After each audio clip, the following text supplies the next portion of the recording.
doesn't have to be therapy, right? Like who's in your corner, who's out there, and it might be a community leader, it might be someone from a faith or spiritual based institution. It may be another campus resource, it might be a coach, it might be a friend, it might be an outside therapist, it might be a mental performance coach. Like, to me, it's about connecting people with the resources that they actually need, Yeah. not pumping my agenda of mental health or therapy. And I'd be remiss if I didn't circle back to say that, because the help seeking thing has really improved over the past 1 or 2 decades. But I think as practitioners, as coaches, as leaders, we need to remember that it's not just making a referral, but it might be about connecting them with something that's a little bit more impactful.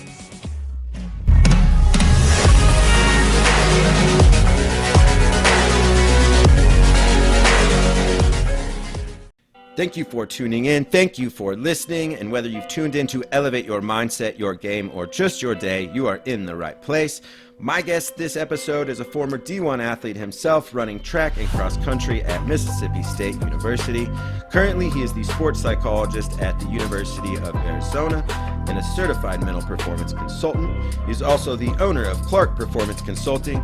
Welcome to the Elevate podcast, Dr. Mike Clark.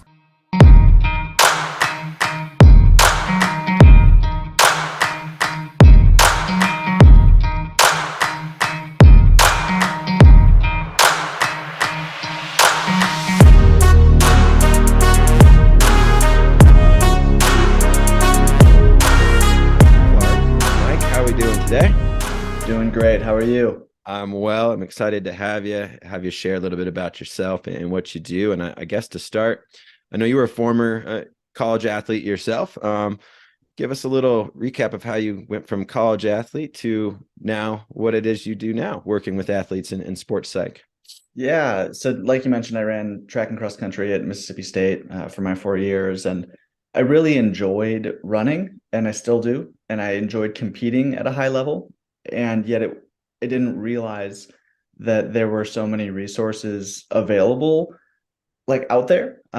What's wild is even when you compete at, a college level, a pro level, even at the high school level, so often there are things outside of your own like department that are available that you just don't sometimes reach out to or know. So that was a little bit of the case, but also sports psych wasn't a huge there wasn't a big movement yet toward it. And so I remember getting to about junior year of college and thinking, okay, I need to either figure out an internship or a job or go to grad school. And I didn't like a lot of things, but I did like psychology, and particularly what made people like make certain decisions and Yeah. what led into high performance. And I liked sport. And so really I talked to my track and field director, Al Schmidt, and he was connected with Rick McGuire from past coaching days. And Rick was at Mizzou.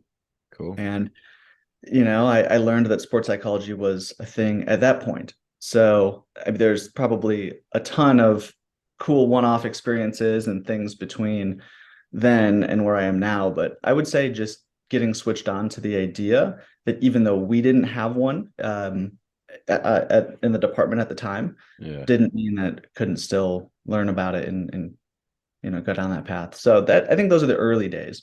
Yeah. You touched on, I think, those early days from your, what you do now. I guess one question I wanted to ask is how far have we come? I know when I was a student athlete, 20 some years ago, also didn't really know much about sports psych, didn't really have to, if there were those resources, didn't really know around where to find them. But how far have we come in say, 20 years or so when it comes to sports psych? I would say a far way. Of course, there's still growth to happen in our field, but yeah, like you mentioned, I mean, it was only 10 years ago that I was actually, that's wild. 10 years ago, almost to the day, probably. Uh, when I learned about sports psych, and yeah, a Power Five SEC athletics department, track or not track, like it could have been football, could have been baseball. Yep. There still wasn't someone on staff. And so what's wild is once I was at Mizzou, Rick said, hey, I see you're totally switched on to this stuff. You should go and get a PhD. I was like, sounds horrible. I don't know. And he was like, and it should be clinical. And I was even more perplexed because he Hmm. was not a clinically licensed practitioner. And so I said, why? And he said, well, the NC2A is about to pass a mandate requiring all at least Power Five schools to have access to a mental health sports psych person Right. within the department or on campus. So there are going to be a boom of jobs by the time you graduate. It's a little far fetched. It was a little hard to believe, but he was right. And when that mandate hit, then departments were scrambling for people, and I think that was a really nice stimulus for creating positions and Yeah. thus creating resources. And at the same time, it was clinical heavy. It wasn't mental performance heavy, and that continues to be an area of our field that we talk about a lot. And how do we create positions for mental performance only people, clinical people only, dually accredited or licensed people, Sure. um, which is kind of answering maybe part two, where we come a long way, yes, and Yeah. yet there's still so much growth to happen. Yeah. Yeah. I think, um, that was kind of where I was going to go with the next question is, where are we going? I think we've seen, like you said, in athletic departments at larger schools, we've got these teams of performance coaches, certified mental performance, sports psychologists. Mhm. At some smaller schools, often is not the case. Right. I know, some experiences where, an athletic department of 400 to 500 kids, that access is limited to one person 20 hours a week, which is a huge challenge. What can schools maybe that are due to budgets and other constraints and things in place? What are the things that maybe those coaching or those staffs or athletic departments can do to leverage the resources they do have to help their kids in this area? It's a great question. And I don't know that there's one answer, but the more I've reflected on it and spoken with colleagues, the more I've understood there are more models than just hiring a big staff and having it all internal. Even at a bigger school like Arizona, well, we have now four full-time mental health, mental performance people on staff.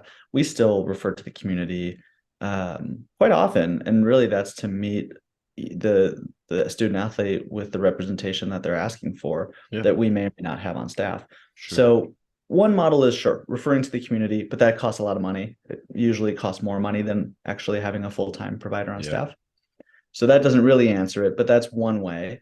Sometimes you can have people on retainer, so it's a win-win for the sure, practitioner sure. and the department.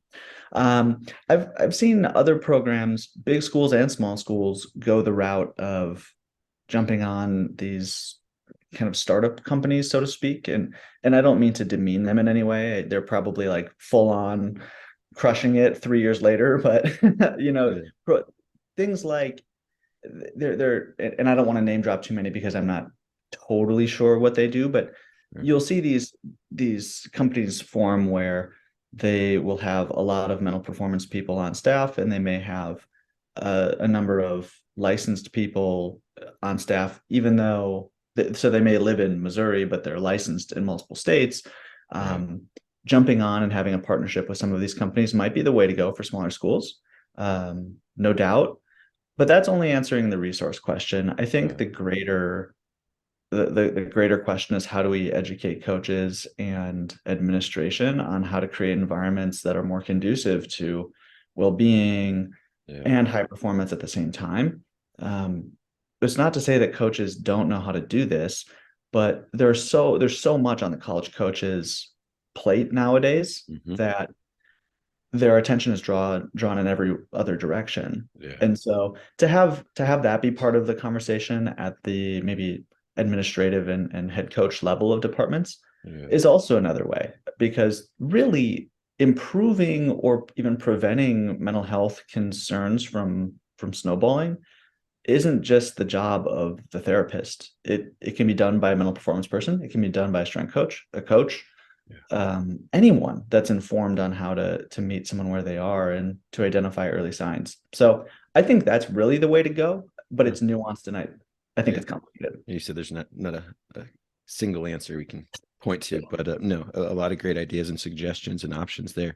My experience with some college student athletes in being involved with teams. And I'm more of a teacher of mental skills, not a clinician, just more of Mhm. proactive kind of teacher. Yep. I felt kids were very hungry to learn, even creating volunteer time out of their NCAA hours. If you created the space for them to come learn and grow, they were really more than willing to do so. And kind of in that process, I also learned that a lot of times when it came to mental skills and sports psychology, often they were more curious of how do they shape these things to their life so Yeah. that life was better, so that performance could be better. Instead of just, I'm not mentally frustrated at practice, but these frustrations from school, parents, family, it's the whole mix. What do you see as often that kind of balance between more of the, acute, you're an athlete, typical things to work on versus this is not acute, we need to go to more of a clinician route? I think the notion that when we support the athlete outside of their performance environment, that frees them up to perform better, I think that notion is a really good one. I also find myself hanging out in that space probably a majority of the time, at least early on, because there are instances when there is an acute mental health concern and that student athlete is connected with myself or my staff or whoever. Um, and I think that's how the picture is painted with student athlete mental health. A lot of times there's like, oh, student athletes are so depressed, or they're really struggling in such a massive way Mhm. when talking about mental health. And yet my experience has been that many more of the common concerns end up being adjustment related, relationship related. How do I balance the stress of life, the stress of school, what they aren't saying, but also the just general physical and emotional maturation that Yeah. happens still from sometimes 17 to 25. I mean, really, it's not 18 to 22 anymore. Like Right. student athletes are coming in early and they're staying for a longer time. Yeah. And so all of those dynamics play a huge role. And so it's hard for me to put a statistic on it, but I would say that you're right on it. When we can help a student athlete outside of their sport environment, that's good in itself, For and sure. they're going to be more freed up to perform better. For sure. When you roll at Arizona with your staff, what is a typical week or day, kind of what does it look like, and how your schedule helps support the student athletes? Yeah. Well, so I really like the second part of that question. Like, how does my schedule support them? Because that's what we really try to do. At Arizona, we aim for preventative mental health uh, practices, things like that, almost more than the responsive stuff. So I will caveat with that. And my second caveat is I'm sure you hear this every time. Every week is different, every day is different. Sure. um, I will say though that the mornings are spent primarily in one-on-one individual therapy or mental skills coaching in the office, 30 minutes, 60 minutes, confidential stuff. The bread and butter of individual work happens in the morning, I think. Yeah. Uh, Midday, so maybe like 11 to 1, most days I have a high performance team meeting or an interdisciplinary sports med staff meeting. So we have these teams in place that have a representative from every domain. So usually a physician, athletic trainer, psych, nutrition. Sometimes strength coach is in there, sometimes not. Sometimes academics is in there, sometimes not, Yeah. just depending on the setup in the team. Um, and these are really designed to support the student athlete and support the coaches who are supporting the student athlete. Yeah. When the coaches are in those meetings, there's nothing, there's no PHI that's shared, and HIPAA is upheld in all of its Right. great, horrible regard. Um, and but there are themes that are supported in those meetings. For instance, I travel with some of our teams, and maybe I myself have realized, okay, we just got back at 3 a.m. on Monday morning. Um, I'm still at the office at 8 or 9, but the student athletes are doing what they need to do. And then maybe they have an off day that day, then a regular practice Tuesday, maybe pre-meet Wednesday, then another competition Thursday. Flash forward the following week, the theme that I might share with coaches, hey, we've got a lot of tired people on this roster. Okay. Yeah, I've got a bunch of people in my office saying that they're feeling burned out and stressed. They're feeling the pressure and it's only halfway through. How do we want to manage this? Because the schedule can't be changed. And so those types of things happen sure. usually midday, maybe some more individual stuff in the afternoon, but that's when a lot of sport practices happen. So I really try to be accessible, try to float in and out of stuff like that. Um, and that's maybe like a typical week. Sure. Yeah. Absolutely. Um, I wanted to jump back to your PhD, Mm. um, because you did your dissertation on something that I struggled with after my college career, but that athlete transition. Yeah. Um, I think I struggled with that. I found a great job with the Chicago White Sox working on the business side. I was still in sports. I thought it was cool. I thought it would, I'm on the part of this team and this Yeah. organization. And, still when I went and got on the train at the end of the day to go home, no one told me good game, good day or anything like that. Um, and so I think I struggled with a little bit of that transition from being an athlete and maybe Mhm. foolishly thinking that being involved in sports somehow would supplement that experience, where really it was just the business was sports. It was still a different dynamic, but I struggled with that. And I think Yeah. um uh opening up, I think it was hard for me, but then I literally remember going in search of other athletes that I could find this in common with, and this was 2008, 2009. And I remember I found a lineman from Michigan who was very open about that. His name was Will Henniger, I think. And that dude just made me feel a lot better about myself, that I wasn't alone in this feeling. But what are some of the big takeaways that you got from that? You've done your homework. That's impressive that you pulled up the dissertation here. So I'll do my due diligence to remember. It's been a few years, but there are a few major takeaways that I still think about and talk about today. And the project was really trying to explore the relationship between the values people hold, like core values, um, and how those shape out in the workplace and the influence that that may have on mental health.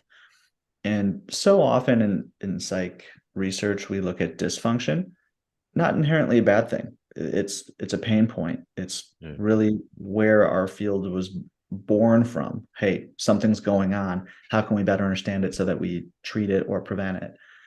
So no real slight there. But what I wanted to do was look at an adaptive population or a population that didn't report struggling with significant mental health concerns to see what themes were present there. And Yeah. could that be generalized? Could that be in some way implemented earlier in the process? And so really it's interesting is it was a quantitative study, so just a big assessment battery that folks filled out.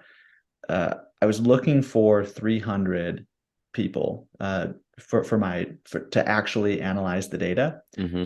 It took just over 3,000 people starting the survey to get 300 who reported that they haven't experienced significant mental health concerns in the past 2 years. So Mm. that's not even like an analysis that I ran. That's just the straight up data collection, right? Yeah. That was totally eye opening to me. The parameters were really tight. It was I wanted folks who had graduated.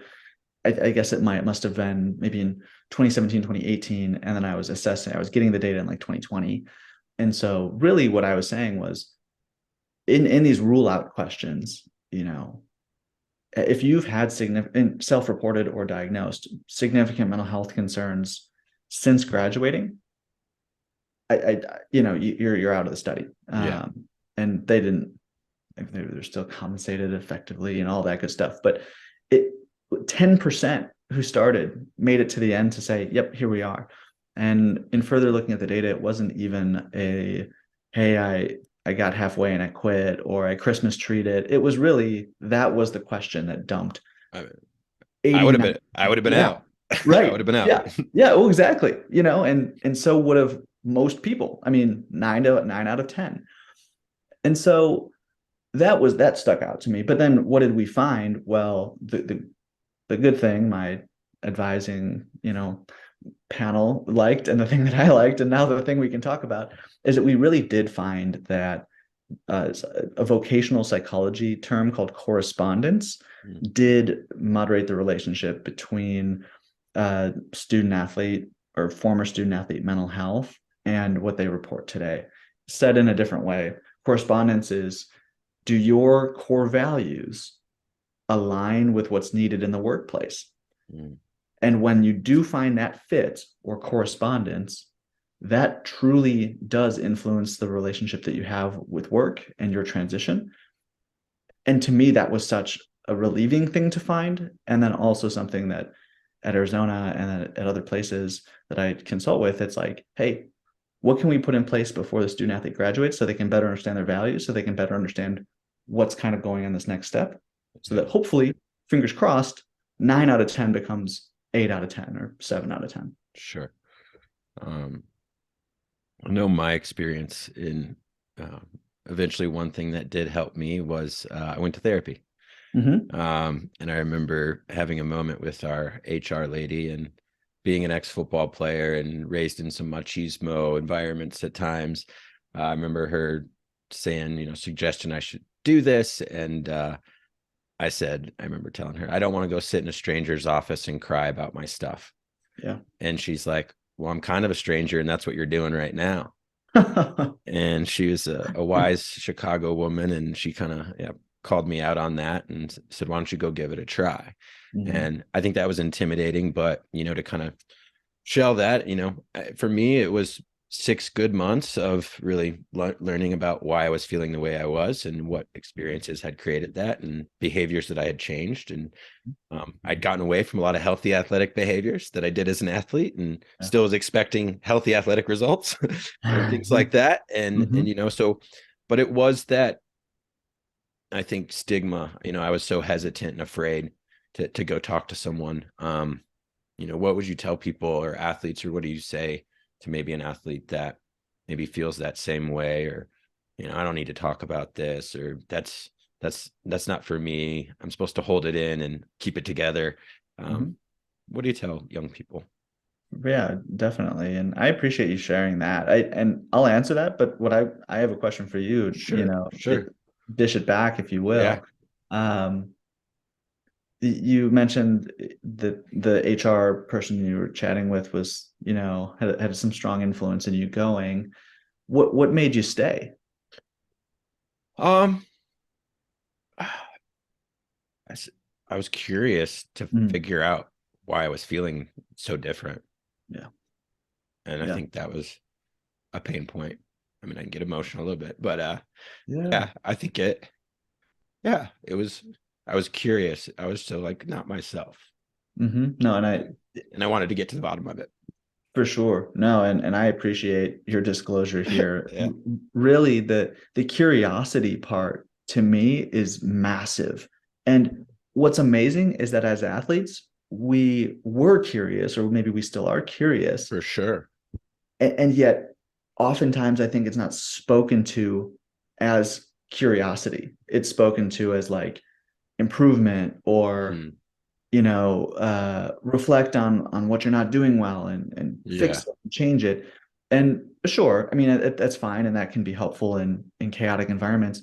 But really, through that process, we are being curious. So I don't know. To me, that makes perfect sense. Honestly, And I think as an athlete, I was always curious how do I get better, curious how do I eat, curious how do I recover, and then all of a sudden I was curious of how to get back to feeling better. yeah. But I think that was one of the main things. I just wanted to feel more like myself and perform at a higher level, and whatever was going on was being a detriment to me and my relationships as well. So hmm I was Yeah. glad I took that step. It was super helpful for me, and to be able to talk about it is, I think, helpful for others. But um what sorry, as we put you on the spot to relive my traumas. Not Just at kidding. all. With your Clark Performance Consulting, with Arizona, tell us a little bit more about kind of what the other things you do when it comes to your performance consulting. Yeah, no, and I think that's been kind of a fun and exciting venture. I'm going on about 5 years now, which is a little wild to think about. Being in kind of on my own and in private practice while also doing internship and residency and all of the other stuff. So, CPC was born out of this need to legally and ethically like take people's money and pay taxes on it. And I'm really blunt about saying that because I was like a second or third year doc student when I was actually just spending time with family before heading down to IMG Academy for a summer internship. And I got a phone call out of the blue, and this guy said, "Hey, I'm longtime friends with who ended up being my best man's dad." Okay. Oh, wow. Yeah, and he said, "Hey, he says you're like a sports psych guy." Um, and I'm so glad he said that because at the time, like as a doc student, I wasn't a sports psychologist. So it's like, am I a sports psych guy? Oh, yeah, yeah, yeah. That's fair. I have almost all my CPC hours, and I do this kind of. And he said, "Hey, so I've got a son who," and then boom, there's like the typical thing that comes in. "Hey, I've got a high school student athlete, or my son or my daughter there," and then put in high functioning, whatever it might be. They're really motivated and then enter, and yet they're struggling. And that seems to be the blueprint for most people who I work with, um, and how they get connected. So it was one of those things I said, and I became a business owner.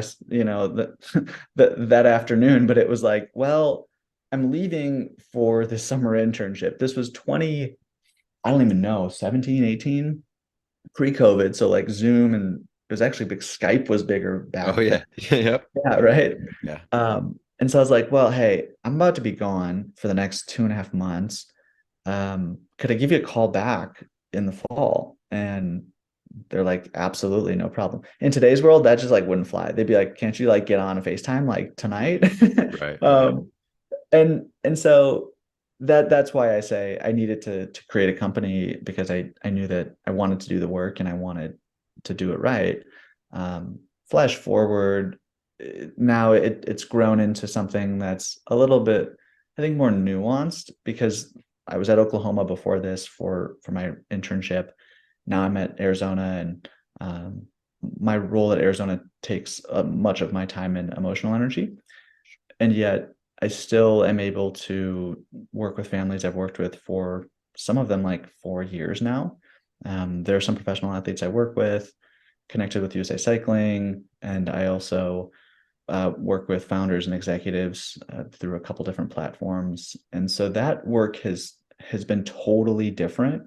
It's been really enjoyable because you're still having the fundamental or foundational like mental skill stuff, the lifestyle wellness stuff, and yet the person is saying, well, I'm creating this app that, I just sold for enter some huge amount of money, and yet I'm feeling really dejected, and Mm, now I don't know what to do, and I'm lost, and I can't focus. And it's really similar to the sure. softball player, the swimmer, the football player, whoever that comes into your office at Arizona and says the same thing. So Yeah. it has really kept this fun for me, and also challenges me to like really know concepts, because if it's easy, I think, when you work in the same sport all the time, doing the Mm, same stuff, to get really kind of stagnant.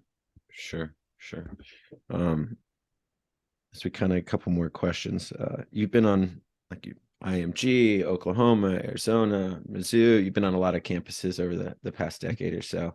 Um, what is it that you still see? Obviously, it's usually not in the facilities, but what is the student athlete experience? What do we still need to help close that gap to make the student athlete experience better Mm. holistically, not with NIL, not with things, but Mhm. for the holistic human being that steps into that student athlete role, what gaps do we still need to close? Hmm. I think the the whole, and I'm speaking generally here, but many coaches and programs and departments do a really nice job of onboarding student athletes, and that's bringing excitement. Um, all the way from like the selling the hey, you're in the right place and you're already our family kind of verbiage, all the way to the other end of the spectrum of here's a really in-depth physical, you're going to see the optometrist and the psych and the nutrition and everyone right when you get on campus. I think we do a nice job onboarding.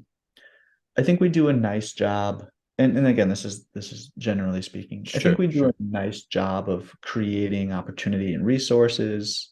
I think many utilize resources in a fairly efficient way. The more I'm reflecting out loud, and kind of the thing I've been thinking about more lately is how do we close up seasons or years in a way that feels like it honors that 3 month, Yeah. 12-month process. Mm. That's kind of where my mind goes Sure. No, I at like that. first. Yeah. No, I like that. I think there's some closure. Yeah, there's a lot of good things to be had there. Um, Last question. When you think about your work, and thank you for joining us and doing all the work you do, um, what brings you the most joy in your work, and what brings you hope to Mm. stay doing the work? hmm I feel a great sense of fulfillment when someone takes the strength to be vulnerable and forthcoming about something that's going on, works through it, and then sees the growth happen. And really, it's those three ingredients to me that leads to the fulfillment piece. Sometimes the outcome is just, hey, I like was super connected with my friends this week and I got out of my dorm. Or it could be those moments that there was a routine pop-up that they were totally locked in on, caught, got off the field on a bases loaded 3-2 kind of situation, knowing that they've struggled even to get out of bed and putting on the cleats that day was the hardest thing. And yet knowing that the journey they've gone through, that to me is is really just pure in my mind Yeah, and priceless in a lot of ways. And that just brings me joy and fulfillment, no doubt. The hope is little moments. I think it's hard to quantify, but you'll yeah, see, like in my mind, I'm working an intervention strategy or a theory, and maybe I'm wondering, where's this going to go? And then the athlete says something like, you know what? Actually, yeah. I think that just makes a lot of sense. Like, let's give it a go. I don't know if it'll work either. And you're like, sweet. Like you have given me hope, just like maybe I'm providing for them at times. So I yeah, think I think the magic happens in the little moments, for sure. and we need to keep an eye out for that. Yeah, Is it, man, the world of college and pro sport, it just doesn't sleep, so it could be hard to miss those things. for sure. Um, Little moments.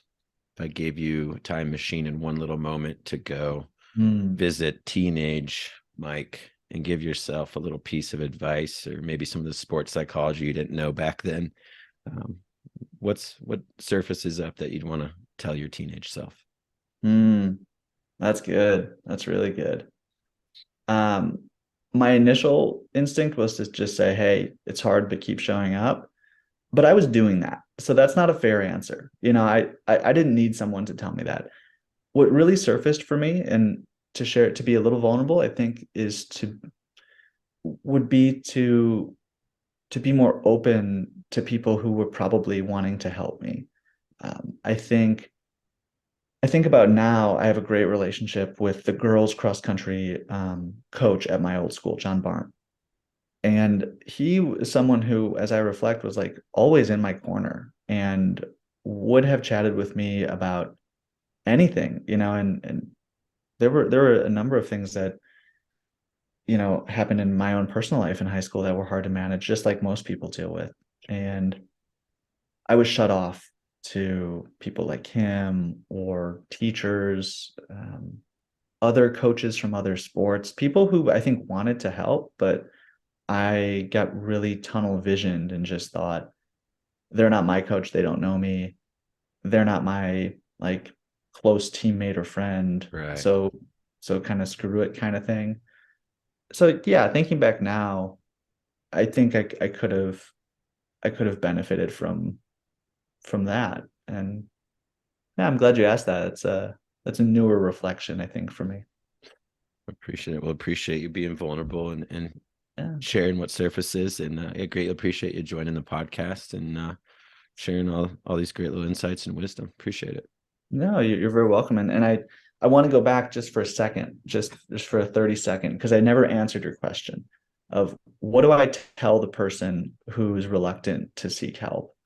Yeah. And it depends how much time I have with them. If it's at practice on the sideline, Like, it might be, hey, it doesn't have to happen today or tomorrow, but you know, why don't I find you in 3 days?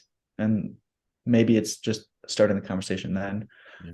If I have a little bit more time, I do like to say things like, it doesn't have to be me and it doesn't have to be therapy, right? Like who's in your corner? Who's out there? And it might Yeah. be a community leader. It might be someone from a faith or spiritual based institution.